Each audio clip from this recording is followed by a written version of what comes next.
All right. So today we're talking about the impact of diet composition on life history traits of the black soldier fly, mealworm, and cricket. So Project 11 Plus is one of probably the biggest projects. It's very multidisciplinary, multi-schools involved. So for the PIs, we have my PI, Dr. Tomberlin. We have Dr. Christine Picard, Dr. Heather Jordan, Florencia Mayer, Federico Hoffman, and Spencer Beamer. And we also have a ton of students working on this as well. So we have Jordan Smink, Madeline Reeks, Hunter Walt, Brandon Pierce, Sienna McPeek, myself, Erin Harris, and Michael Smith.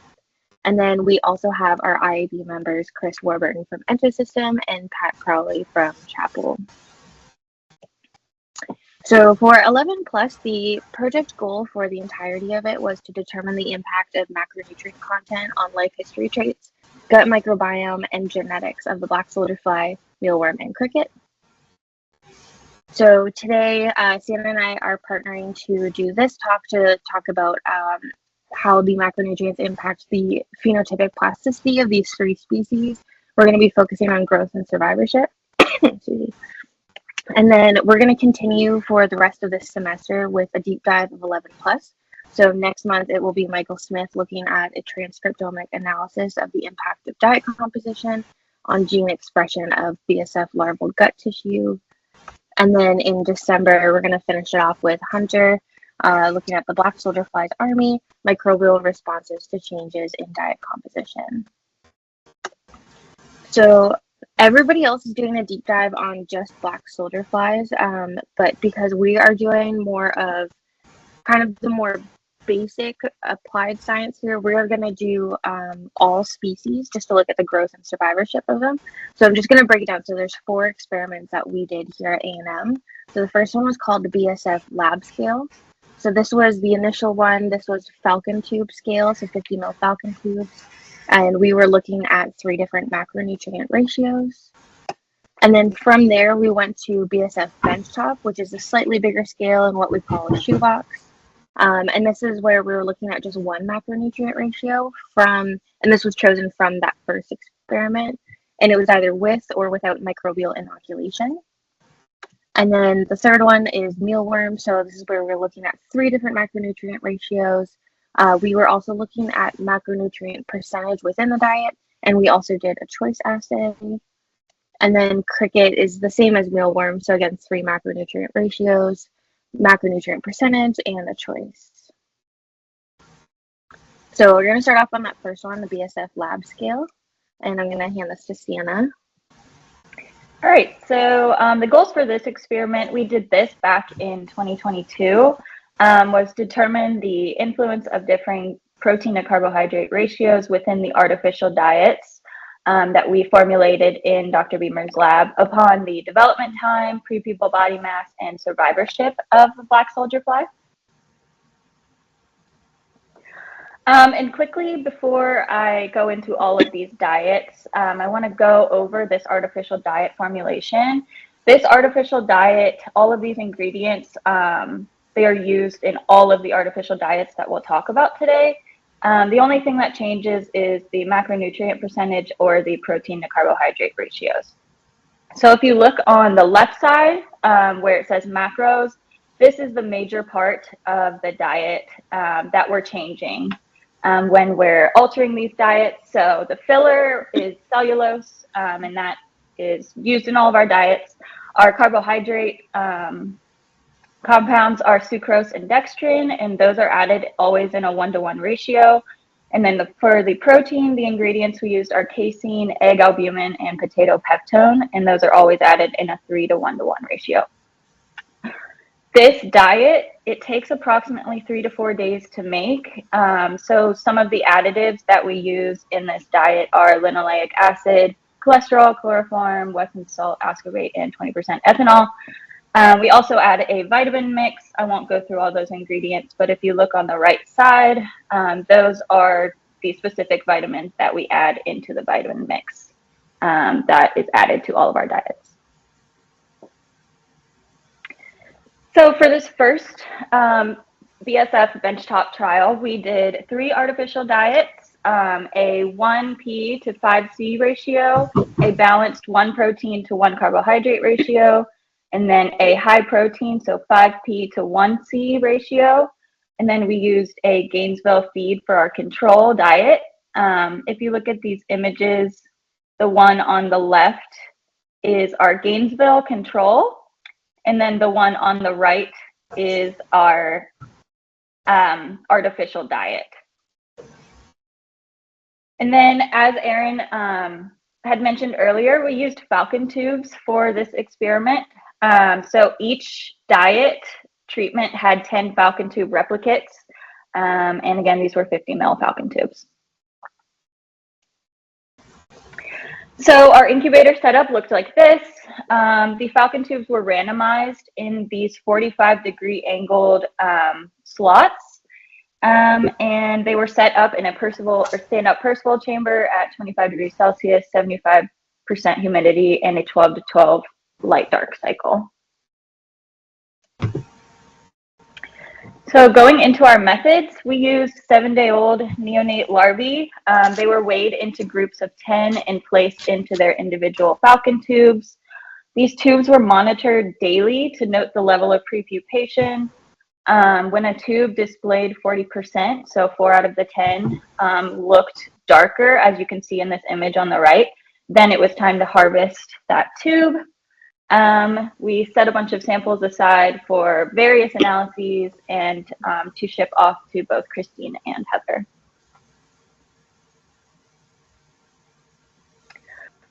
With Dr. Beamer, I also did this on the side. We sent some samples to the feed and foraging facility here at A&M for a nitrogen combustion analysis and an elemental analysis. I also did a chloroform-mediated lipid extraction in his lab to determine percent fat.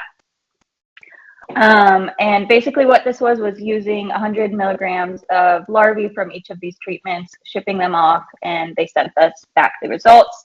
And then some of the elements in parts per million that were analyzed are here on the right: phosphorus, potassium, calcium, magnesium, sodium, zinc, iron, copper, manganese, sulfur, and boron. All right, so we're going to jump into the results now.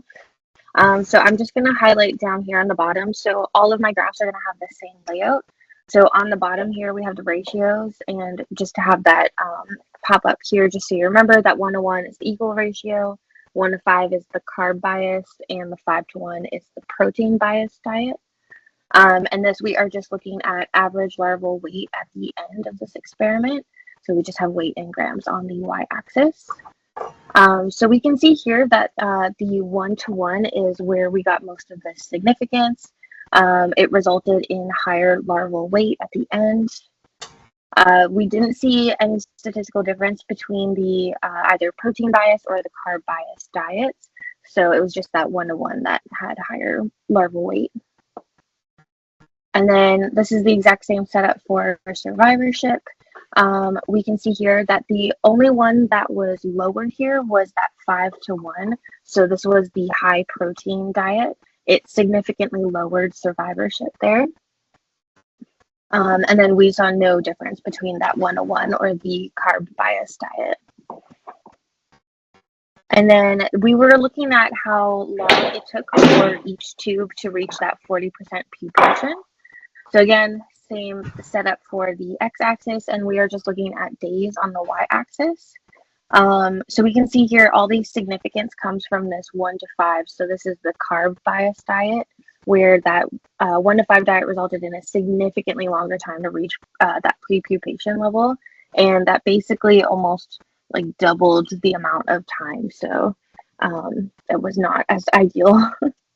And we didn't see any difference between the 1 to 1 or that 5 to 1. So overall for this experiment, we saw that the high carb diet decreased the larval weight and also severely increased that time to prepupation, almost doubling it. And the high protein diet resulted in a slightly higher weight compared to that high carb diet, but it had decreased survivorship. So overall, between those 3 diets, we saw that that 1 to 1 equal ratio diet resulted in the highest larval weight and the survivorship was perfect, and it had one of the shortest times to prepupation. So from this trial, we decided that the 1-to-1 was the more optimal diet from this study and was the diet that we used in the next study. So that's why we chose it. So then we went into the BSF benchtop, and this is using that 1-to-1 diet either with or without microbial inoculation. Yeah, so like Erin said, the whole goal of this experiment was to determine the influence of that microbe inoculation. Basically on the same thing that we did with our last experiment, was looking at development time and prepupal body mass, as well as survivorship of black soldier flies. So we used the 1-to-1 balanced diet, and we either inoculated or we did not inoculate the diet with a Klebsiella species.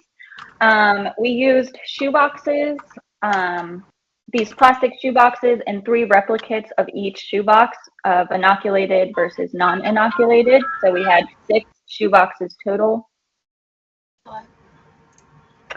And again, this is just a screenshot of the exact formulation that we used for this 1-to-1 diet. This is a 200-gram total diet, and the exact numbers that are needed for this 1-to-1 at 60% macronutrient content. Incubator setup. So again, we had 6 shoe boxes with inoculated versus non-inoculated. These were placed in a walk-in incubator at 25 degrees Celsius, 75% humidity, and a 12-to-12 light dark cycle.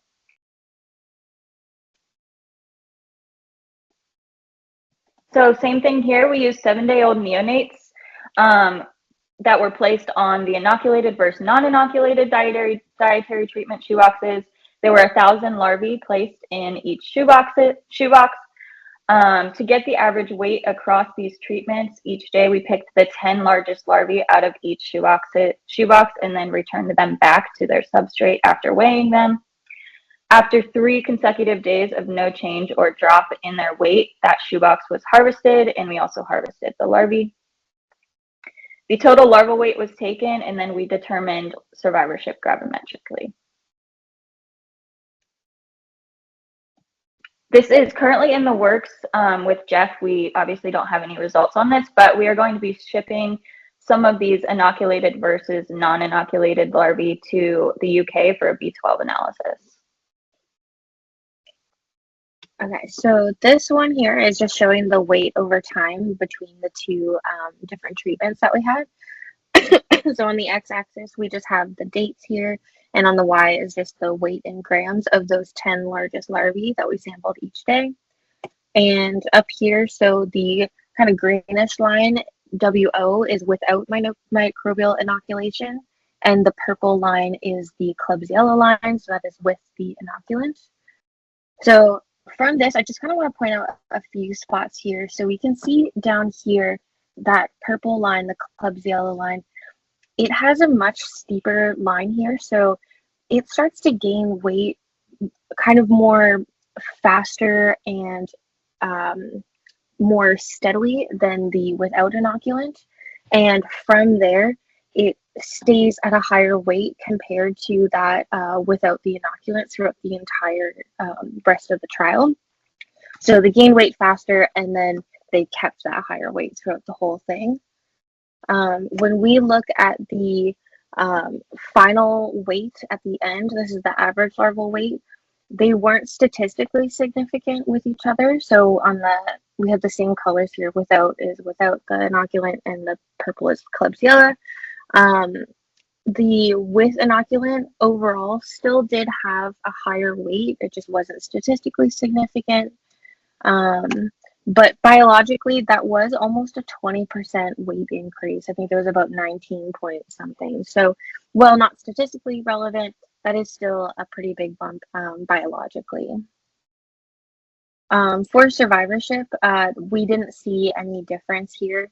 The reason there is a slight over 100% on the survivorship is we counted those larvae, the 1,000 groups of 1,000 by hand, and we had a lot of people working on that. So That was probably just due to some human error that we had a few extras. But yeah, overall there was no statistical difference there, which was great. And then we went into the mealworm trials. Yeah, so these were a little bit different than the BSF trials, given that they were different insects. But the whole goal was basically the same, to determine the impact of macronutrient content and protein to carbohydrate ratios on the survivorship and development of mealworm beetles.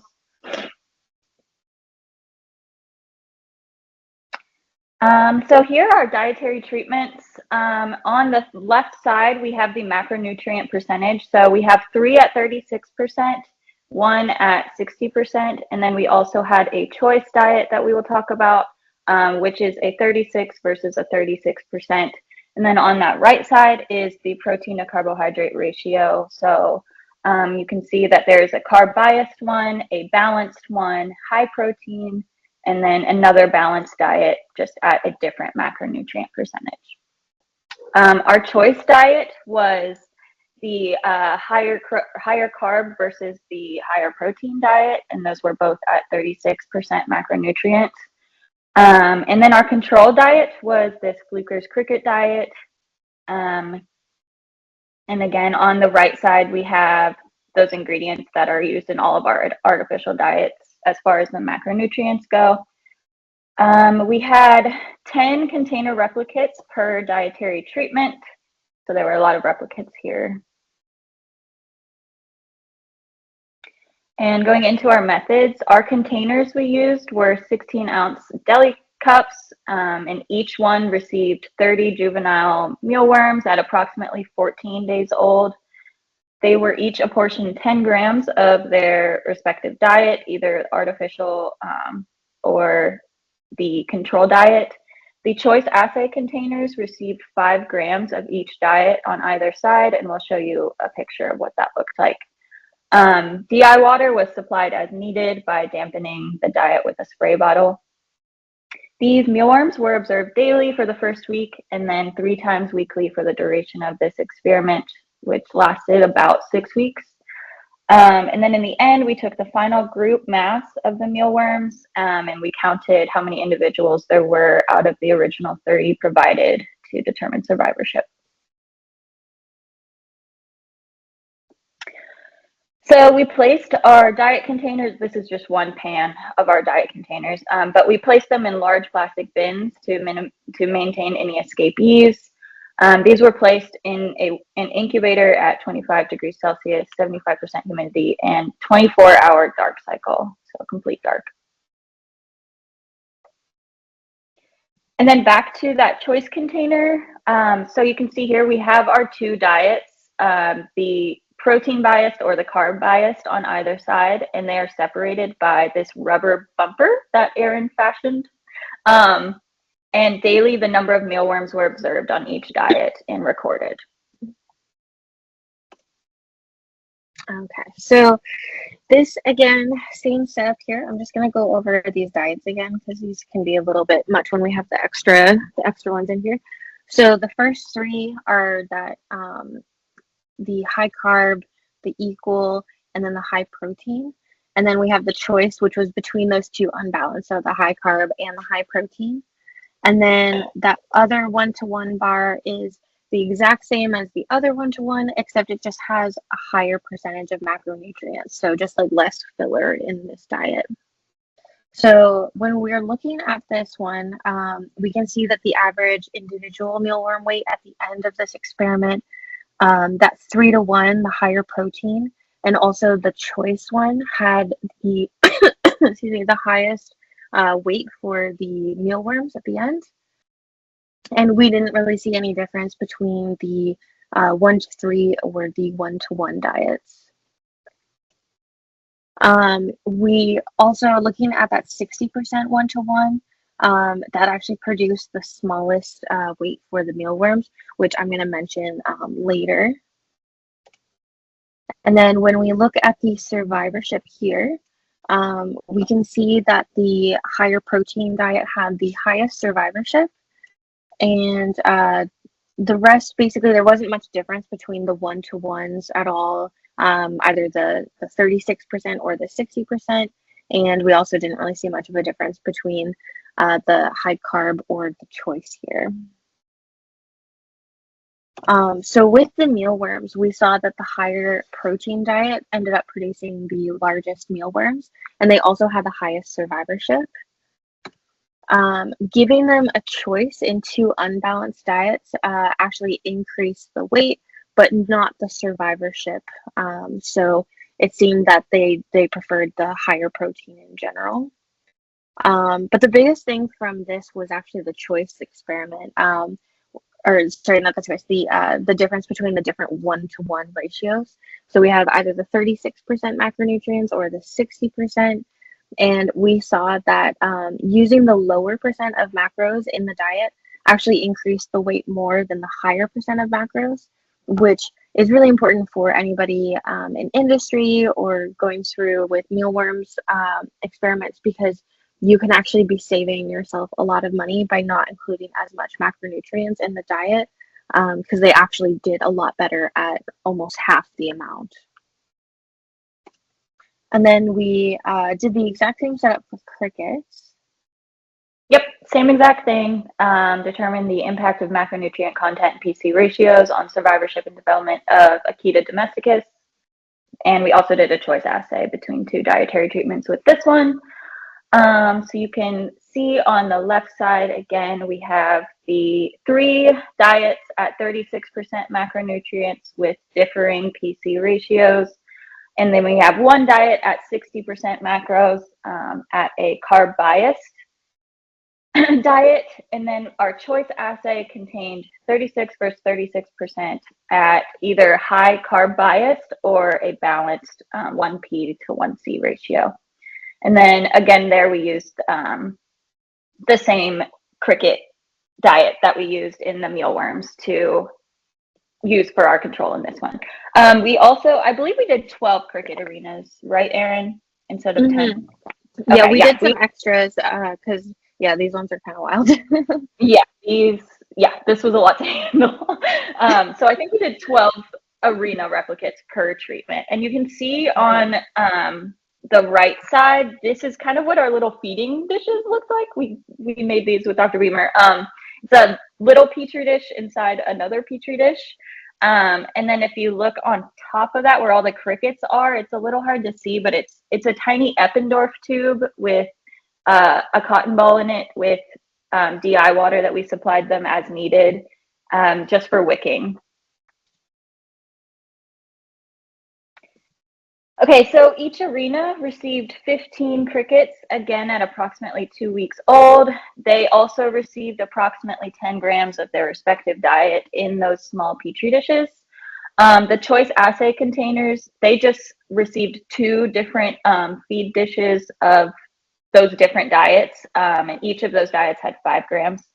And again, DI water was provided as needed and refilled as needed in those small Eppendorf tubes.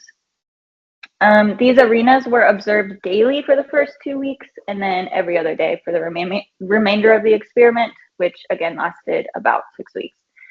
The final 4 days of this trial were dedicated to the consumption assay, which we'll get into. And finally, the final group mass of the crickets was recorded and survivorship was determined by counting number of individuals lasting out of those original 15 provided. So this is a little bit of what those cricket arenas looked like in the incubator setup. Again, it was at 25 degrees Celsius, 75% humidity, and 12 to 12 light dark cycle. We had them set up in this incubator just like this. These small plastic containers were, we had used a heating tool to poke like holes in the top of the arenas so that they had ventilation, obviously. And each arena had their diets, as you can see on that picture on the right. And they were also provided a little hiding spot, so like 2 little egg cartons, just for refuge. So our consumption choice assay, again, this was the final 4 days of the experiment. They were subjected to either a high carb or a balanced diet on either side of the arena. And then at the end of the experiment, the mass of each diet was recorded to calculate the consumption. Oh, just want to jump in right here. This one, sorry, that was a mistake there. It's between the high carb or the high protein for the choice. Oh, yeah, sorry. No, you're good. All right, so when we go into the results of this one's a bit chaotic here. We had a lot of significant. So again, this is just looking at the average cricket weight at the end of this experiment. And I have the bottom here set up the exact same way. So we can see here that we got the best cricket weight from that choice assay. And then it was followed up by the higher protein. There wasn't significance here, but they tended to do slightly worse at that higher percentage macronutrient 1-to-1 compared to the lower percentage. So that 60% versus 36 1-to-1. They actually did worse on the higher macronutrient level. And when we looked at survivorship, this is also showing proportional survivorship, just if anybody sees those numbers there and it doesn't match the percentage. We didn't see any significance here at all between diets, but you can see it kind of trended to be a little bit better with the choice and then that higher macro percent. We also looked at the consumption assay. So at the last 4 days of the experiment, we removed all the food from the arenas, and we put new food in that we weighed specifically for this, and then we basically just weighed it at the end of this 4-day consumption assay just to see how much they actually consumed. And when we look at all of these together, there was no statistical significance with any of these dietary treatments. There was just a little bit more variation in some of these, but none of them were different than each other.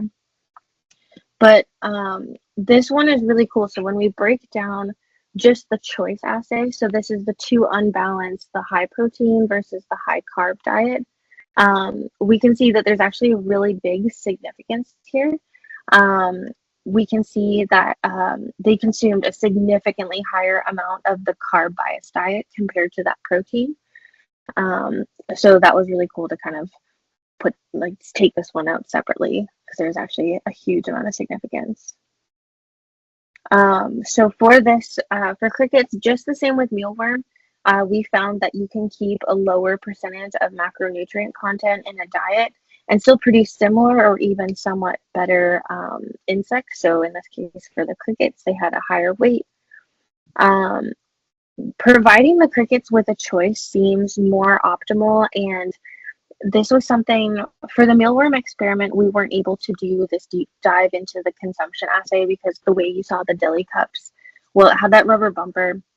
The mealworms obviously live inside their diet, whereas the crickets don't. So it was much harder to kind of actually see how much they were consuming. And the mealworms, because they move back and forth so often from the diets, it kind of got mixed a little bit. So unfortunately, we weren't able to do a consumption analysis with them. But I think for both of these, it really just showed that choice assays seem to be pretty optimal for both of these species. We also, I saw another paper, I should have linked it in this, but there was another paper that just came out kind of recently about crickets where giving them a choice at different life stages was really impactful for their growth and development. So this is something that we could also be looking into for anybody who is a cricket farmer, but providing choices definitely seems more optimal for them. So overall, for all 4 of these trials, we saw that for black soldier flies, they did better on that equal ratio diet. And this could be optimized with microbial inoculation. But we also, so with the Klebsiella, that was just at 1 concentration with that one species, and we already got that almost 20% increase in black soldier fly larval weight, which was really incredible. But we could also be looking into other concentrations or other microbes as well, because we just chose that one at that one concentration, and it already increased it by 20%. So I think that could be optimized a lot more. For mealworms, they were best on either a choice diet or the higher protein diet overall. And for cricket, they were absolutely better on the choice diet. And then for both mealworm and cricket, the biggest takeaway is that they can be reared on lower percentage of macronutrients, which can mean more money saved for any IAB members. And then next up, so the next two seminars, they'll be focusing on the impacts of the macronutrient ratios on the genetics and the microbes for the black soldier flies. We are also looking at how these diets impacted the actual nutritional composition of the insects themselves. So that's what Sienna was talking about when we were doing like the lipid extractions and like the B12 stuff. So we are still going through that data. Some of it we don't have yet, but that will be really insightful, I think. And more work definitely needs to be done when it comes to microbial inoculation, specifically for the black soldier fly. We can definitely be looking at things like timing of it, concentration, and species of bacteria as well.